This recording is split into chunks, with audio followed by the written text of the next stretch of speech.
reflect somewhat on the way that we regard genre literature in this country. Okay, people are writing works of superb value and they're not necessarily being recognised in this country, and Shane is one of them, with his millions of readers worldwide. So can we hear it for Shane? Woo!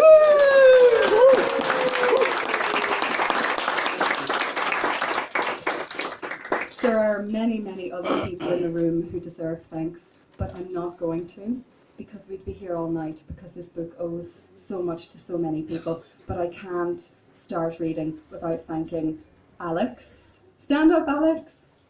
And Hilary. Stand up, Hilary. Well done, ladies.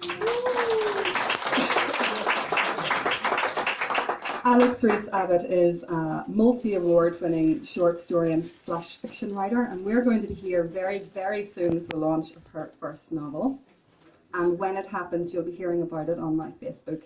And her right-hand woman, Hilary, without whose help and assistance over the last 24 hours, I'd have been rightly stuck. So they flew over from Yorkshire, so they've come the longest distance. So a round of applause.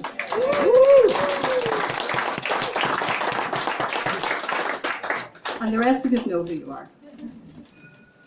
Okay. Chapter 2. When I start to see people yawning, I'll stop.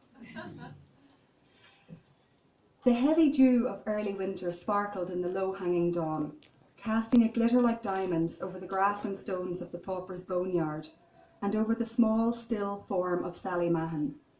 Her burly, breathing body might have been mistaken for a pile of discarded rags, tossed on the lightly tamped grave in which both her parents lay. She sprawled upon the furthest extremity of the long trench, which was rapidly filling with the corpses of the Reverend Henry Jolie's indigent tenantry. Any child of 14 years would have been hard-pressed to bear the bone-chilling, teeth-chattering cold of a night on the bare soil, even wrapped in the warmest of garments with a well-stoked blazing fire.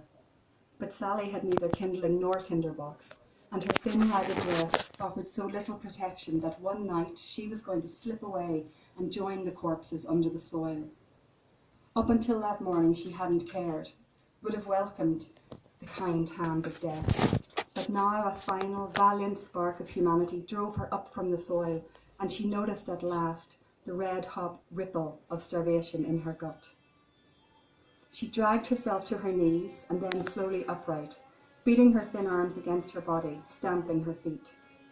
Gradually, as slowly as a granny in the inglenook, she straightened her spine and surveyed what the late dawn revealed. On the soft mound of her parents' grave was the long imprint of her body, the evidence of 3 days spent almost senseless with grief and fearful for the future. Two emotions fought for ascendance. Grief will not wait, but neither will hunger. Beneath the rough wall which bounded the boneyard, she searched for a lump of limestone or a discarded slab of slate, careful as any mason, weighing up and rejecting stone after stone, until she found a white-grey, table-smooth slab.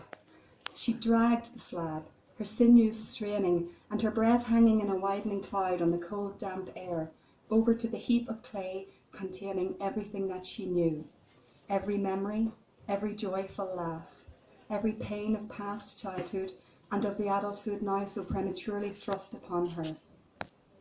She wished that she could mark her parents' names, Malachi and Nuala Mahon, dead as dreams, blackened and bloated, waiting beneath that stone for the next neighbour to come along, to be buried at the expense of the parish of Clonsast, and they would not be kept waiting long. "Keep that man out of the house," her father had roared at the first sight of the stranger. "We have nothing to share, let him go on his way." But Sally's mother had insisted on sharing the only thing they had, a few smoky flames from a bog-damp, peat-sullen fire in the middle of the cabin. The stranger had barely spoken, wheezing and panting away the short autumn day in the silky ashes, before sidling out at dusk to slip round the barricades thrown up by the Reverend Henry Jolie's men to protect the village from the road fever. He had paused on the threshold to leave the Mahons his blessing, and typhus. Sally's parents were dead within days of each other, and she was still alive. alive and hungry.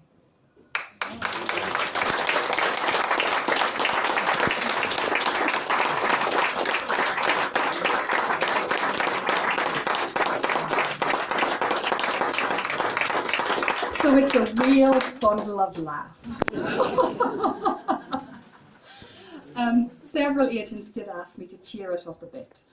I was like, I'm not really sure that we can cheer up the Irish famine very much, but I do hope that you will find it not entirely without humour, and I do hope that the characters will stay with you in the same way that they have stayed with me. Now, I am finished, you'll be glad to know, and before we go any further, I'd like to point out that Shane, being not only a million-selling author in 2 genres, crime and misery lit, is also a very talented musician. And before we do anything else, I need him to sing Happy Birthday to my lovely son, Patrick, who does not appear to be here, because they are so sick of being dragged to literary events. But possibly even more importantly, to my lovely husband, Patrick, whose birthday it also is. When I wrote my first book, The Accidental Wife, I couldn't find a publisher for love or money. And I looked into self-publishing it. And I was at the computer one day typing away, and Patrick put his head over my shoulder and said, "What are you doing?" I said, "Oh, I'm researching what it would cost me to self-publish the book." And he said, "Well, what would it cost?" And I said, "Well, it comes in a parcel, and you know, obviously you divide it all out and what have you, but it's not that bad. The first 100 books would cost €1,600, you know, so I'm going to look into it." And he said, "But that's €16. No one's going to pay €16 for that oil shite."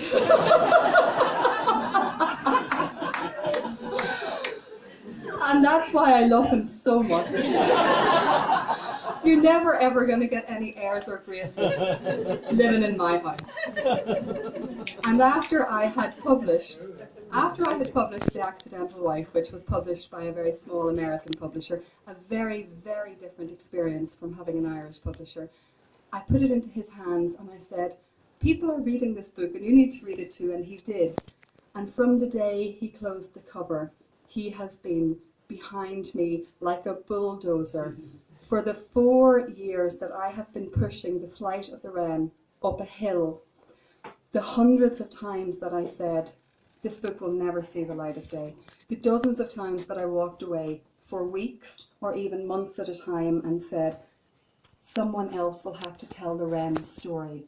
I cannot do this. I cannot try any harder. I cannot work any harder. I cannot push this book up this hill any further." He just would not let me stop. Wow.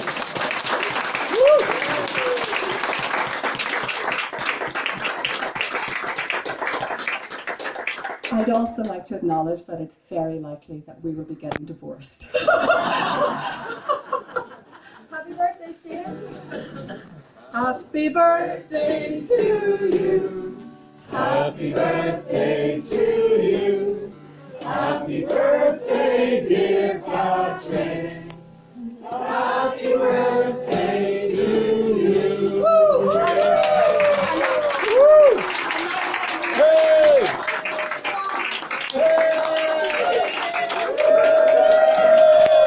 Happy birthday to you. Happy birthday to Patrick. Happy birthday to you.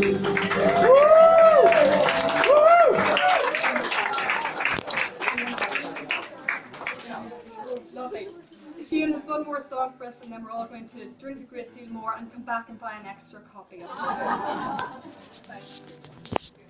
There's a song which was running through my head as I was reading the book, because I think it was actually my first encounter with the Wrens. It's a song called The Curragh of Kildare, which is an old Irish, sort of Scottish folk song. Robbie Byrne